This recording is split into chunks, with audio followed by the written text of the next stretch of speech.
Hai, masih bersama saya Mr. Z bicara. Tentu saja bicara tentang kebenaran berdasarkan fakta, data, dan realita. Heboh kabar tentang gugatan cerai yang dilakukan oleh Mbak Im Wong dan diajukan ke Pengadilan Agama Jakarta Selatan terhadap istrinya Paula Verhoeven. Dalam konferensi pers, Mbak Im Wong mengatakan bahwa terjadi perselingkuhan antara Paula dengan seorang pria teman akrab daripada Mbak Im Wong. Ini menjadi konsumsi publik dari berbagai media mainstream maupun media sosial. Saya ingin mengulas tentang apa yang disampaikan Mbak Im Wong dalam konferensi pers. Mengapa Mbak Im Wong sampai mengatakan bahwa Paula Verhoeven selingkuh, Paula Verhoeven berkhianat, Mbak Im Wong merasa dikhianati. Mari kita simak pernyataannya berikut ini. Foto dulu Mas Gaib. Sudah ya? Ya. Assalamualaikum warahmatullahi wabarakatuh dan selamat sore. Terima kasih rekan-rekan semua.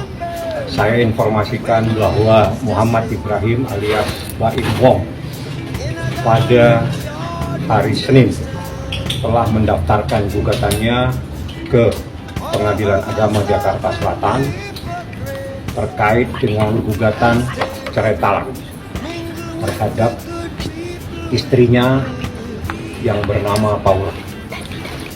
Apa yang menjadi persoalan? Ini saya ibaratkan pagar makan tanaman. Itu dia punya judul cerita.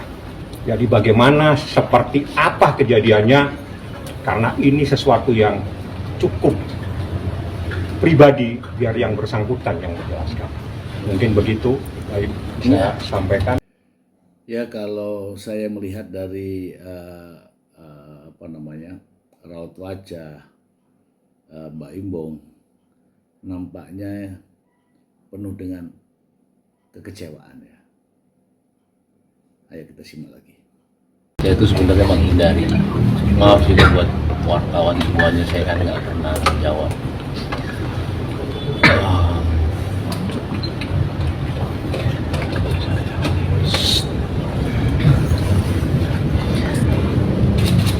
Sebenarnya posisi saya itu sulit.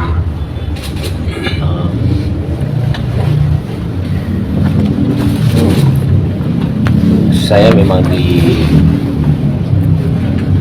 bisa dibilang dikhianati sama dua orang terdekat saya,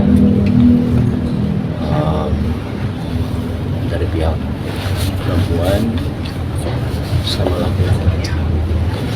Yang laki-lakinya itu adalah teman baik saya sendiri.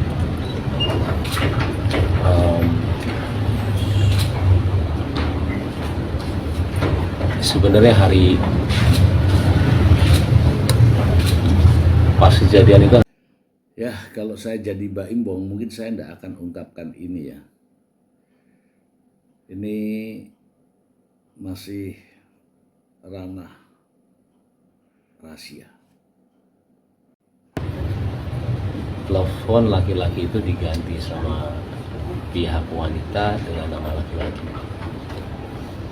Ya kalian semua juga laki-laki ya, ketika ada di posisi itu berat sekali untuk memaafkan, karena maaf, saya tidak tahu mereka itu ngapain.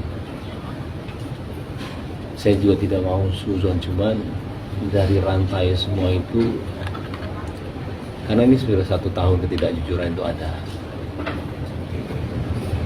Saya sendiri juga kadang-kadang suka nggak percaya, jangankan kalian, saya juga nggak percaya apa yang terjadi sama saya, karena saya selama ini cuma menahan semuanya selama 1 tahun.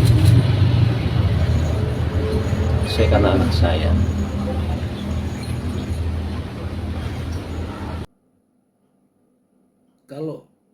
Kalau apa namanya ya, keputusan yang diambil Mbak Imbong dengan mengatakan demikian, maka kalau rasa sayang, rasa cinta justru diragukan ya. Ini menimbulkan opini ya. Saya karena anak saya.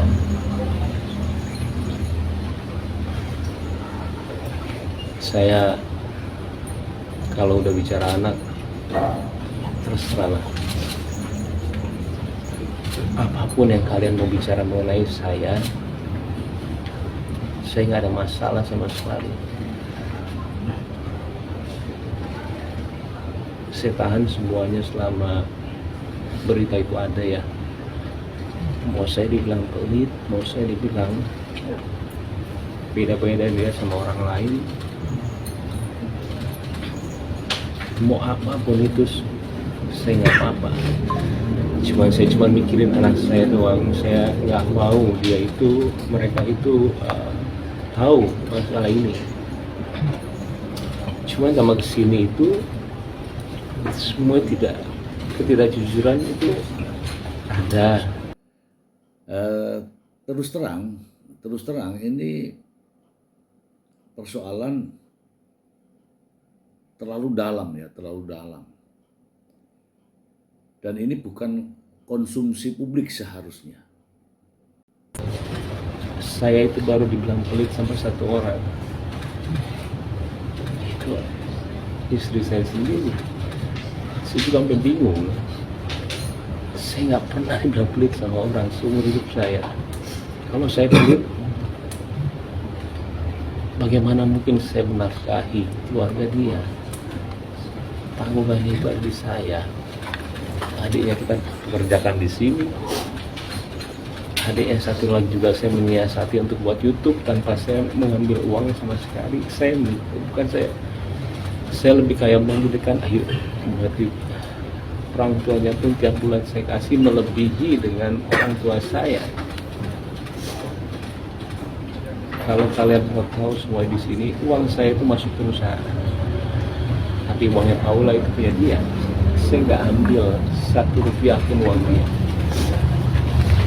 Saya digaji dari perusahaan, Paula juga tanpa saya kasih tahu kalian jumlahnya berapa. Kalian tidak. Menurut saya, ya yang hal semacam ini harusnya bisa dibicarakan, bisa diselesaikan. Tidak harus menunggu sampai parah seperti ini ya. Saya lebih kayak menjadikan ayo berarti orang tuanya pun tiap bulan saya kasih melebihi dengan orang tua saya. Kalau kalian mau tahu semua di sini, uang saya itu masuk perusahaan. Tapi uangnya Paula itu punya dia. Saya nggak ambil 1 rupiah pun uang dia. Saya digaji dari perusahaan, Paula juga tanpa saya kasih tahu kalian jumlahnya berapa. Kalian tidak sedikit. Jadi hasil kerja saya itu masuk perusahaan Paula.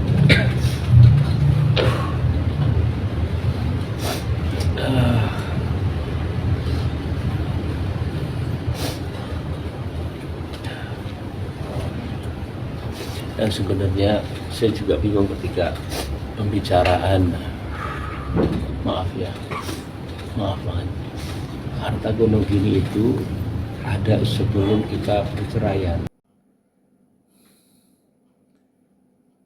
Ya kalau belum ada buktinya, saya kira tidak perlu diungkapkan. Karena sudah mengungkapkan itu artinya apa? Ya saya justru bingung mengapa disampaikan.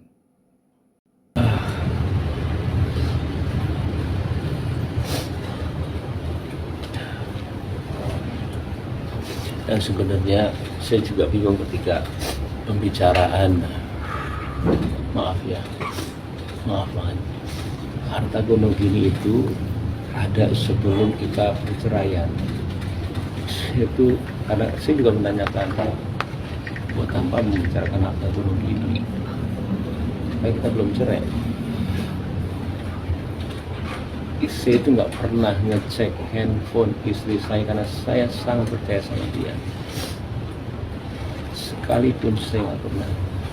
Ketika ada berita itu ada yang datangnya dari asisten pribadinya, saya nggak ngecek ya, maaf.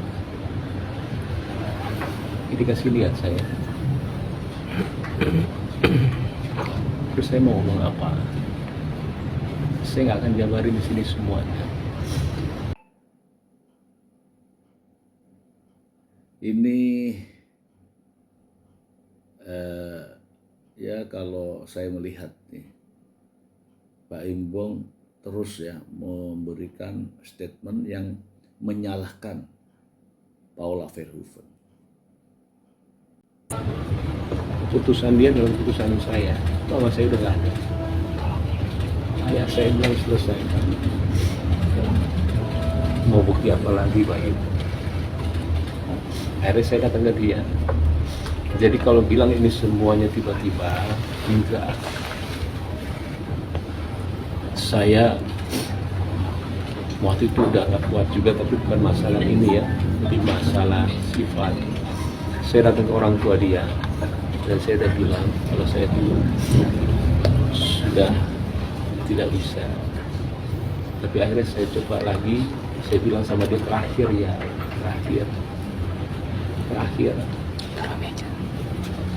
Ya setelah terakhir itu tiba-tiba ya begini.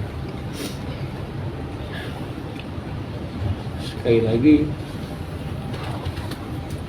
mungkin saya tidak akan sering untuk ngobrol gini sama kalian. Ya itu semua harus dibuktikan. Kalau memang benar ya dibuktikan di pengadilan. Dan Paula tidak boleh diam. Paula harus menanggapi apa yang diucapkan oleh Mbak Imbong. Karena kalau tidak justru akan menimbulkan persepsi, opini, desas-desus di masyarakat. Apalagi Paula Verhoeven adalah public figure, gitu ya. Tiba-tiba ya begini. Sekali lagi, mungkin saya tidak akan sering untuk ngobrol gini sama kalian ke depannya. Maaf. Saya sengaja sekarang begini supaya clear aja. Saya juga saatnya kali ya, bukan membersihkan nama saya, kayak besarnya saya nggak tahu ini keputusan yang benar atau enggak. Karena kan saya harus bilang kalau memang ada ketidakjujuran itu. Cuman saya minta maaf sama wartawan. Saya juga tahu pekerjaan kalian. Bukan saya nggak mau dibaca. Saya kasihan sama anak saya.